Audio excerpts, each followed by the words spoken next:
Orang kalau pergi ya, apalagi ke negara lain, terus ada bagian pelayanan atau doa, itu beda banget saudara. Saya bersyukur, istri saya Bu Linda, setiap pergi ke negara manapun, dia gak mau berlibur, hanya berlibur. Bu Linda selalu bilang, kita harus jadi berkat. Dan saudara, di banyak tempat dan bangsa, kami sekeluarga itu jadi berkat. Jadi apa ya, banyak orang misalnya suka dolan, saudara, gak salah. Betapa indahnya kalau Bapak Ibu dolan dan jadi berkat. Kan uangnya sama ya. Misalnya kita ke Malaysia. Naik pesawatnya harganya sama. Coba luangkan waktu 2 jam saja. Banyak orang gak rela. Untuk kita bisa pelayanan. Salah satu yang membuat beberapa kali kalau kami doa saudara. Tuhan itu menyertai dengan luar biasa. Karena sikap hati seperti itu. Jadi saudara, hal seperti itu membuat iman itu makin hebat. Tuhan itu luar biasa. Sayang kalau Bapak Ibu tidak punya minat seperti itu. Dan kalau punya minat, pasti Tuhan memberkati. Yang percaya katakan, saudara punya kerinduan kita dari Tuhan, aku mau jadi berkat. Bapak Ibu, kita mau belajar ya. Mengapa Tuhan cinta anak bungsu? Kita bisa lihat sebuah perumpamaan yang khusus tertuju kepada anak bungsu. Dan pertanyaannya, apakah saudara dan saya ikut hati Tuhan? Melakukan seperti yang Tuhan kehendaki atau tidak? Jadi saya melihat saudara kita ini sedang tongkat estafet. Tongkat estafet itu ada di Sakinah. Nah ini tapi gak mudah saudara. Sementara ini yang baru bisa pegang, itu saya dan dibantu istri, Bu Linda. Karena saking gerilyanya mereka takut saudara, nunjukin foto aja takut. Nah itu sebabnya, gimana caranya saya bisa melakukan tongkat estafet itu saya lari, tapi kita jemaat tidak ketinggalan. Karena dalam kisah itu, anak sulung marah Bapak.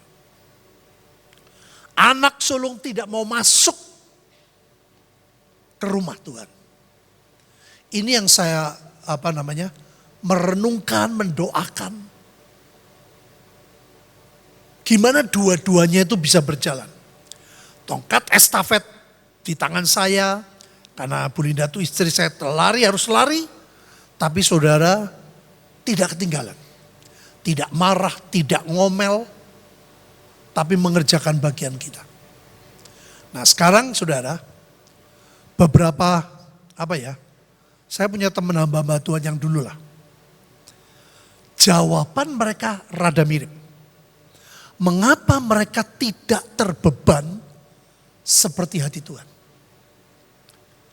Jahat kok. Merusak kok. Tidak baik kok. Mengganggu kok. Saudara saya sampai berdebat loh. Sekarang saya mau tanya. Israel itu dicintai Tuhan karena itu bangsa yang nurut atau bebal? Yang bebal. Tapi ini bicara masalah hati saudara. Nah itu sebabnya hari ini saya akan mengajak saudara membuka hati. Kita mengerti siapa itu anak bungsu. Mengapa Tuhan mencintai. Mengapa kita juga harus paling tidak melawan karepnya Tuhan. Paling tidak kita setuju. Tuhan kalau kamu selamatkan anak bungsu, aku setuju. Jangan seperti yang saya katakan tadi. Gak layak mereka selamat. Intinya seperti itu, saudara. Jadi ternyata memang tidak mudah. Saya jujur pada waktu sekolah dibakar, saudara. Tuhan sudah ngomong loh, kamu tadi pagi baca apa?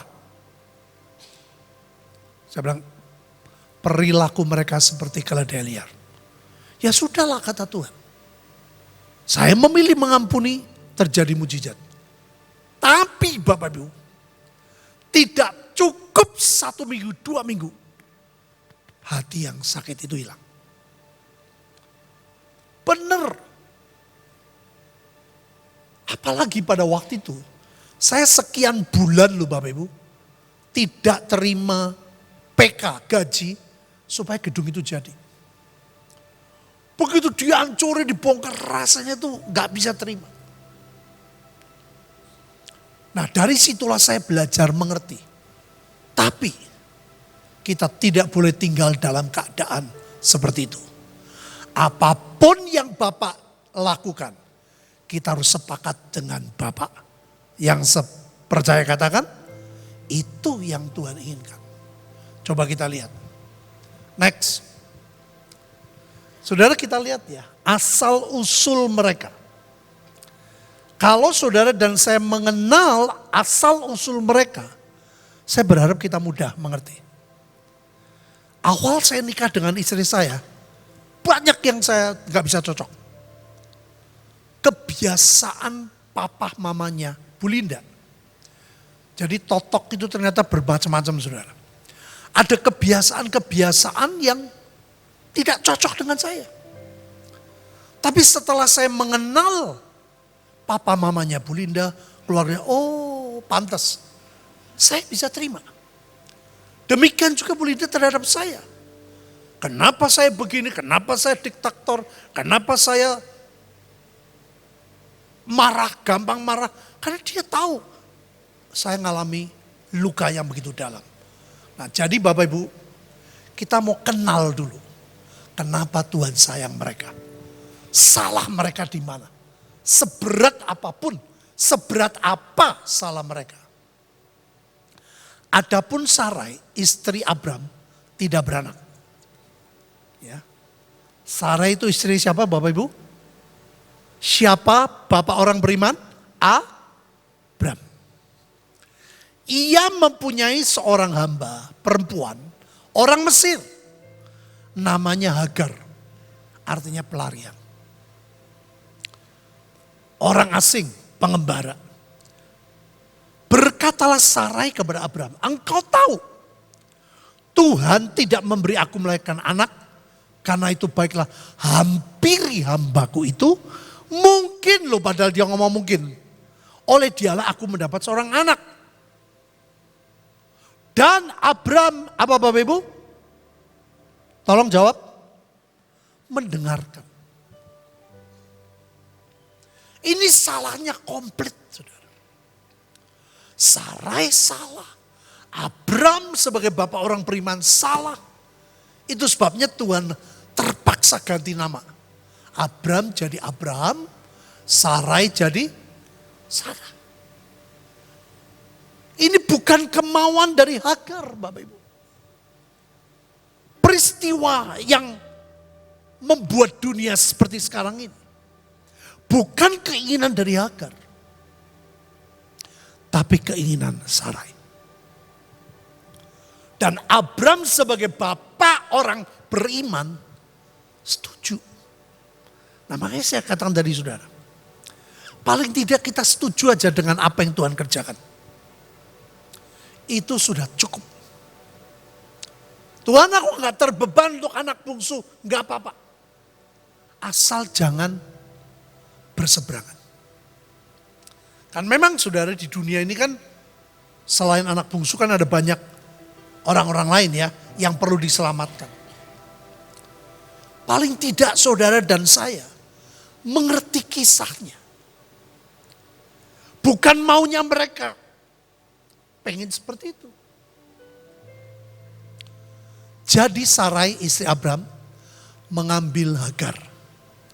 Hambanya orang Mesir itu, yakni ketika Abram telah 10 tahun tinggal di tanah Kanaan. Lalu memberikannya kepada Abram, suaminya, untuk menjadi istrinya. Siapa yang minta jadi istri Abram? Hagar atau Sarai? Siapa yang ngotot? Ini harus jadi istrimu. Aku harus dapat anak dari dia. Siapa? Bukan Hagar. Jadi Bapak Ibu, kalau kita mengenal seperti ini, kita akan mudah menerima. Coba saya perhatikan kemarin ada suami istri. Saya bilang, kamu belajar mengenal. Kenapa suamimu seperti itu? Kenapa istrinya seperti itu? Kalau kita tahu latar belakang, kebiasaan yang berbeda, itu mudah. Misalnya saya sudah pernah ngomong kan, kalau kita nyicip garam. Oh, garam kok asin? Aku gak mau garam asin. Gak ada yang namanya garam. Yang bisa membuat garam jadi manis cuman Tuhan. Yang bisa membuat air jadi anggur cuman Tuhan. Yang percaya katakan. Dan itu waktu Tuhan, cara Tuhan. Kenapa dulu dibakar? Saya tuh Bapak Ibu. Saya karena denger nih dari pagi, dari bawah. Kan saya di lantai 4 kan nongol kan, ada teras. Itu dari sana depan sudah ngomong, bunuh pendeta. Itu sudah gak enak, saudara. Ancaman itu gak enak. Masuk lantai bawah itu bom. Mereka apalagi bom molotov di sekretariat. Zaman dulu pakai granit. Duar. Saya sampai jahat banget sih orang nih. Kenapa sampai saya punya pikiran yang tidak baik? Tapi Tuhan bilang, kamu tadi pagi baca apa? Saya pas baca pagi tentang mereka. Saya bilang, ya Tuhan bilang, ojo gumunan. Nyicip gula. Loh kok manis? Ya memang namanya gula manis. Ngerti Bapak Ibu? Itu yang orang Kristen kurang. Tahu tapi gak mau terima. Mengerti tapi tidak mau sejalan. Lalu memberikannya kepada Abram untuk menjadi istrinya. Abram menghampiri Hagar, lalu mengandunglah perempuan itu. Ketika Hagar tahu bahwa ia mengandung, maka ia memandang rendah akan nyonyanya. Ini yang saya lihat kesalahan. Dia memandang rendah Sarai. Tapi kalau kita jujur Bapak Ibu, ini kalau saudara jadi hakim ya, yang banyak salah siapa? Hagar, Sarai, atau Abram? Sarai. Yang ngotot untuk dia jadi istrinya. Yang ngotot untuk Abram menghampiri Sarai. Jadi kalau Bapak Ibu kenal seperti ini. Oh, ternyata seperti itulah. Dan bukan cuman keadaan seperti ini. Next. Lalu berkatalah Sarai kepada Abram, penghinaan yang kuderita ini adalah tanggung jawabmu. Ini aneh Bapak Ibu. Tanggung jawab siapa? Harusnya tanggung jawab siapa? Ya Sarai. Jadi Bapak Ibu, kita belajar mulai mengenal. Kalau orang ngerti sejarah, gak usah tunjukin firman. Sejarahnya bisa tahu. Gak ada sebetulnya kesalahan Hagar cuma tadi. Bayangin Bapak Ibu. Sudah salah. Tidak mau tanggung jawab. Ini persis seperti Adam dan Hawa. Baca kan? Siapa yang makan? Kamu. Siapa yang ngasih? Kamu. Siapa? Saudara berputar-putar seperti itu. Gara-gara Hawa. Hawa gara-gara ular. Seperti itulah. Nah kalau Bapak Ibu mengerti. kita akan bisa mendoakan tuh dengan hati, Tuhan selamatkan mereka. Engkau pernah berkata kepada Nabi Tuhan, 85% Tuhan ingin lawat bangsa ini. Dan kalau kita ngomong jujur Bapak Ibu, itu terbanyak di negeri kita. Akulah yang memberikan hambaku ke pangkuanmu, tetapi baru saja ia tahu bahwa ia mengandung, ia memandang rendahkan aku. Tuhan kiranya menjadi hakim antara aku dengan engkau. Kata Abraham bersaya, hambamu itu di bawah kekuasaan. Abraham betul. Kamu yang nyuruh, kamu yang ngotot, dan kamu tuan loh. Dia pegawai, ada di tanganmu. Perbuatlah kepadanya apa yang kau pandang baik. Lalu Sarai, apa Bapak Ibu? Menindas Hagar sehingga lari meninggalkannya. Awalnya saudara, akarnya seperti ini. Bukan dia bilang aku pengen ditindas, enggak. Keadaan dulu seperti itu. Lalu malaikat Tuhan menjumpainya dekat suatu mata air di padang gurun, yakni dekat mata air di jalan Syur. Katanya, Hagar, hamba Sarai, dari manakah datangmu? Kemanakah pergimu? Jawabnya, aku lari meninggalkan Sarai, nyonyaku. Dia sadar loh Bapak Ibu, dia itu pembantu. Dia sadar siapa dirinya. Lalu kata malaikat Tuhan kepadanya, apa Bapak Ibu? Kembalilah. Artinya apa? Hadapi itu penderitaan. Alami kau ditindas. Ini skenario besar Tuhan. Kalau sekarang ini ada sesuatu yang supranatural, yang membangun bait Allah tidak kedengaran suara palu. Tidak semua orang tahu. Tidak semua orang mengerti. Ya karena ini. Perjanjian cinta Tuhan tidak bisa digagalkan. Yang sepakat katakan.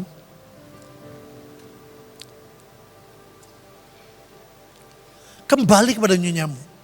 Biarkanlah engkau, apa Bapak Ibu? Ditindas oleh kekuasaannya. Aneh enggak? Jadi sebetulnya kalau saya renungkan, Sarah itu Hagar itu enggak cari masalah loh. Aku pengen ditindas, aku pengen susah, tidak. Tapi dari mulanya, luka itu membara. Makanya saudara, dalam kisah anak bungsu, anak sulung, jelas sekali Tuhan menggambarkan betapa Tuhan rindu. Mereka baru bangkit jalan, bapaknya lari, gak imbang. Dipeluk, dicium, gak bisa terima. Anak sulung gak bisa terima. Lagi kata malaikat Tuhan kepadanya, aku akan membuat sangat banyak keturunan. Makanya Bapak Ibu, kenapa di dunia begitu banyak? Karena Tuhan sudah berjanji. Sehingga tidak dapat dihitung karena banyaknya. Tuhan yang berfirman. Tuhan yang sudah ngomong. Makanya anak bungsu di mana-mana ada. Selanjutnya kata malaikat Tuhan kepadanya, engkau mengandung dan melahirkan seorang anak laki-laki dan akan menamai, apa Bapak Ibu? Ismail. Artinya Allah telah mendengar. Kalau disebut Allah telah mendengar, berarti Tuhan sayang enggak? Sayang. Ini yang dulu saya enggak bisa terima Bapak Ibu. Kalau Bapak Ibu menjadi seperti saya, mungkin sama. Karena dengar suara langsung, dengar tunjukkan, bunuh, bunuh. Salah saya apa? Sekolah juga nolongin orang miskin. Dulu poliklinik di depan loh Bapak Ibu kecil. Ludes.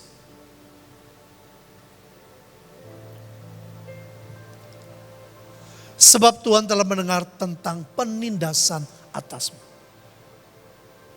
Jadi memang Tuhan sayang. Tuhan pengen selamatkan mereka. Tapi Tuhan juga tidak ingin kehilangan anak sulung. Yang sepakat, katakan, gimana dua-duanya jalan? Ini enggak mudah Bapak Ibu. Pada waktu peristiwa itu, pagi saya baca ini.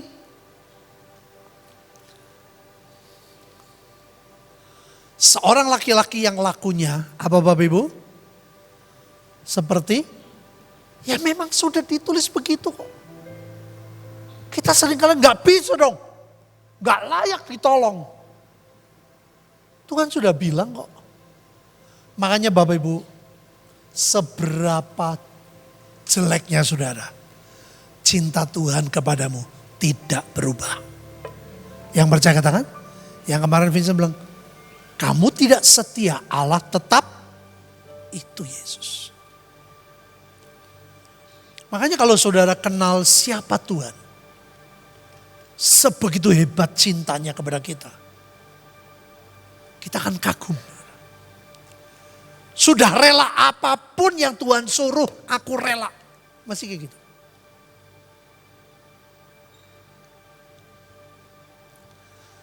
Lihat, demikianlah nanti anak itu. Sekarang ya, nanti itu sekarang. Tangannya akan melawan tiap-tiap orang. Tangan tiap-tiap orang akan melawan dia. Betul gak? Halo, betul gak? Bapak Ibu baca sekarang nih, di semua negara. Yang mereka kumpul paling banyak kondisinya seperti itu. Dan di tempat kediamannya, ia akan menentang semua saudara. Jadi kalau saudara kenal memang perilaku yang seperti itu, ya sudah. Hanya Tuhan yang bisa merubah. Yang percaya katakan? Makanya saya benar cerita kepada saudara. Pada waktu di suatu tempat, mereka ingin saya mengajar temanya apa-apa, ini. Jadi sebetulnya hati mereka, kalau sudah kenal Tuhan, pengen diajari mengampuni. Pengen diajari mengasihi. Mengampuni dan mengasihi itu beda loh Bapak Ibu. Saya dulu ngampuni papa saya. Tapi suruh mengasihi dia sulit. Butuh waktu. Mengasihi anak-anaknya tidak mudah. Mereka tuh cuma bilang ajari. Ajari yang praktikal dalam hidup. Nilai kekudusan, nilai dalam keluarga, nilai integritas dalam keuangan. Mereka tuh pengen.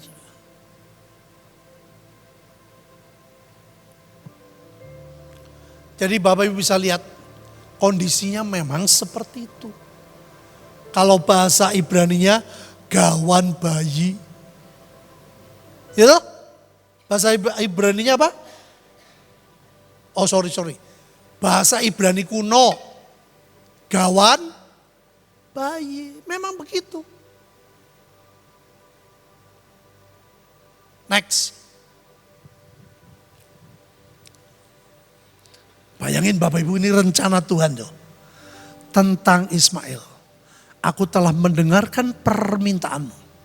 Ia akan kuberkati. Kubuat beranak cucu. Sangat banyak. Ia akan memperanakan 12 raja. Dan aku akan membuatnya menjadi bangsa yang kecil. Halo? Saudara lihat. Ini rencana sementara.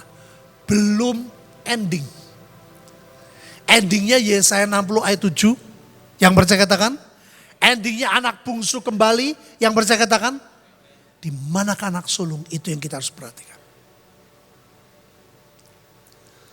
Lihat Bapak Ibu. Tetapi perjanjianku akan kuadakan dengan Ishak. Secara roh Ishaklah yang sulung. Nangkap Bapak Ibu? Karena yang dapat perjanjian adalah Ishak. Yang akan dilahirkan Sarah bagimu tahun yang akan datang dan pada waktu seperti juga. Itulah anak sulung. Kita jangan sampai tidak mengerti betapa cinta Tuhan kepada saudara dan saya. Yang sepakat katakan. Dan saudara, saya mengerenungin loh. Saya kemarin di kapal ya. Waktu diberitahu kalau sewa pakai wifi sekitar berapa ya, 300.000 kalau salah.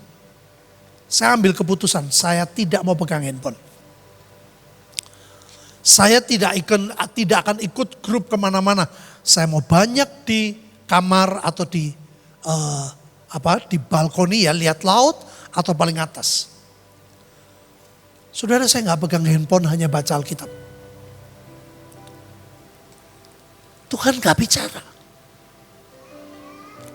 Pada waktu hari terakhir 17 malam, pihak tur bilang, Pak, saya kasih kredit ke Bapak $100. Bapak bisa pakai. Mau beli baju, mau beli kaos, mau rumah makan yang bayar, Bapak bisa pakai. Saya bilang, oke, saya ambil untuk wifi. Begitu handphone saya on, saudara, saya di kamar mandi, Tuhan bicara. Saya kadang-kadang bingung. Saya nggak mau pegang handphone. Tuhannya diem. Sekarang saya pegang handphone on. Tuhannya bicara. Beberapa kali. Buat orang lain nggak wajar kenapa di kamar mandi. Saya alami. Karena saya bisa membedakan, saudara. Saya tidak memikirkan. Saya tidak sedang menghayal apapun, tidak. Dan saya bisa membedakan, saudara perhatiin ya. Orang yang punya karunia tuh hati-hati. Obrolan Tuhan dengan anak sulung itu gak manis. Kaku, formal, saling menuntut. Dari anaknya nuntut bapaknya. Obrolan bapak dengan hamba-hamba lebih manis. Obrolan Tuhan dengan anak bungsu lebih lagi. Jadi banyak orang, aku dengar suara Tuhan. Belum tentu Tuhan berkenan, sungguh. Saudara. Kita bisa ngerasain ini moodnya seperti apa. Dia lagi seneng, tidak seneng, itu kelihatan.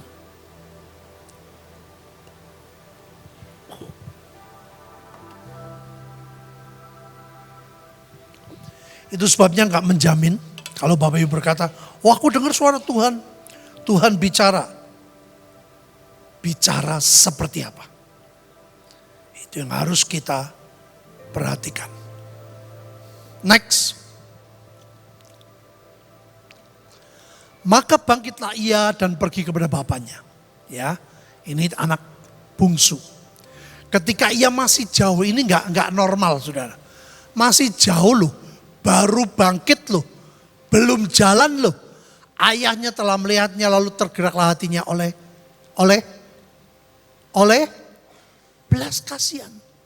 Ayahnya itu berlari, mendapatkan dia, merangkul, mencium dia. Ini enggak wajar. Ini yang membuat anak sulung marah tuh dimulai dari sini. Orang jahat kok. Mempersulit izin kok. Nah, kalau Bapak Ibu tidak pegang firman, kita bisa berseberangan dengan Tuhan. Lihat apa yang Tuhan bilang. Tetapi ayah itu berkata pada hambanya, lambat-lambatlah bawa kemari jubah yang terbaik. Betul? Apa ngomongnya? Lekas. Pakaikanlah cincin, sepatu, anak lembu. Dan Tuhan ngomong apa? Kita harus ini gak bisa diterima, Bapak.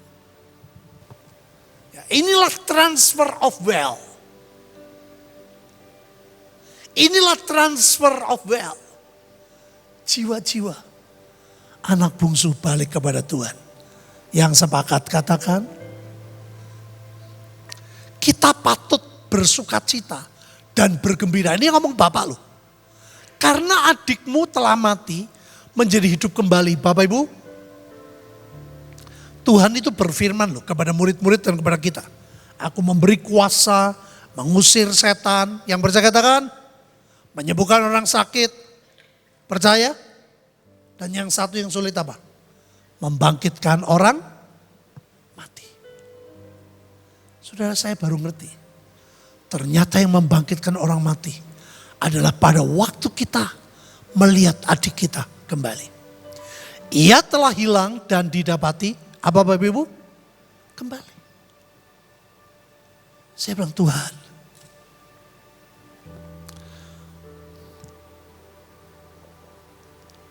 apakah Tuhan gak sayang anak sulung? Saya mau tanya. Tuhan sayang gak? Saya gak tampilkan ya. Tuhan berkata, kamu tuh selama ini bersama aku. Kepunyaanmu adalah kepunyaanku adalah kepunyaanmu. Betul? Tuhan itu gak menghalangi. Tongkat estafet betul-betul di tanganmu.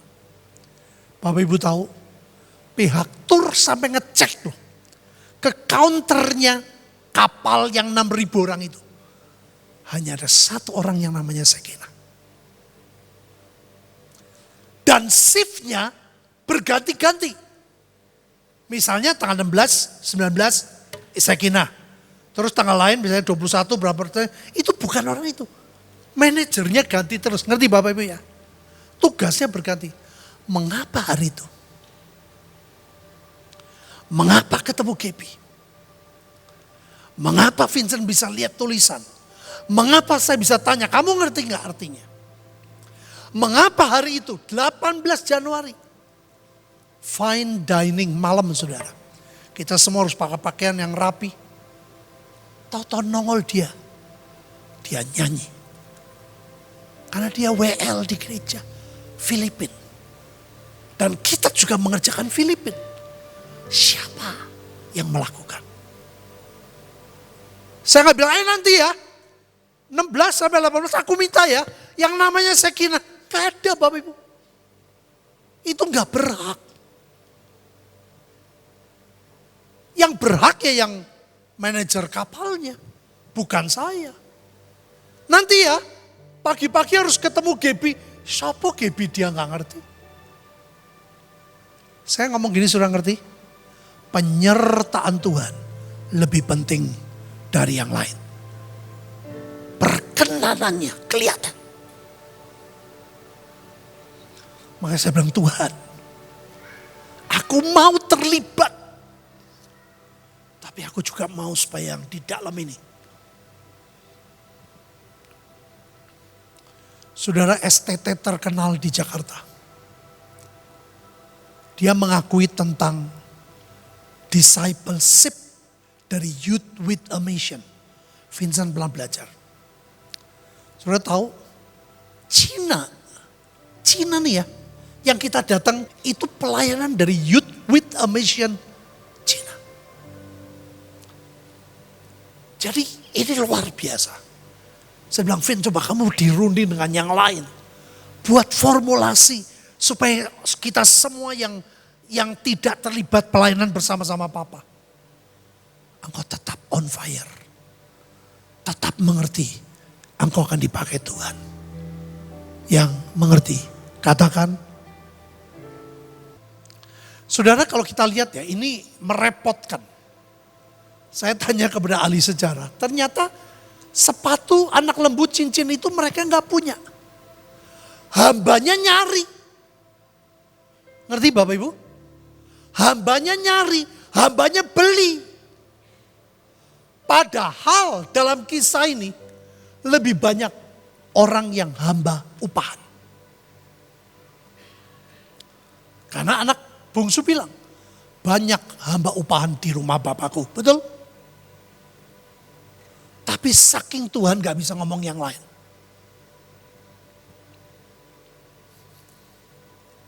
Biarlah hari ini Tuhan bicara kepada Bapak Ibu dan Saudara yang punya hati hamba.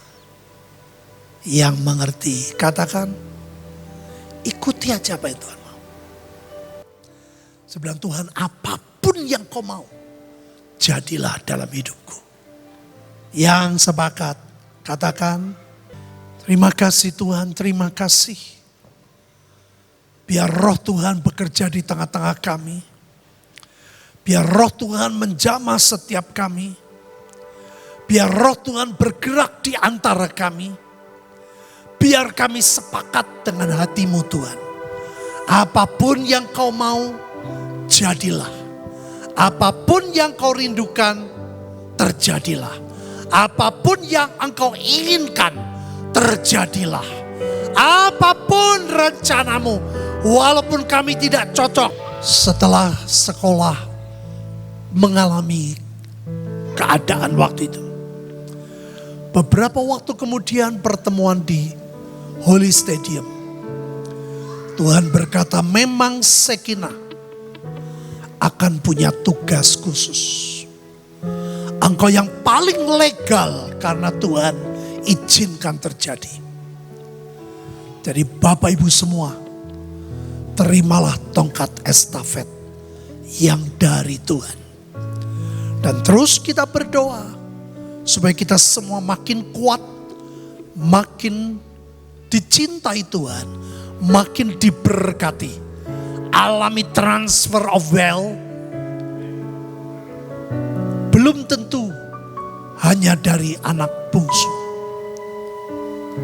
Silakan Tuhan, kehendak-Mu jadi. Silakan Tuhan, mau-Mu yang jadi. Silakan Tuhan, kehendak-Mu yang jadi.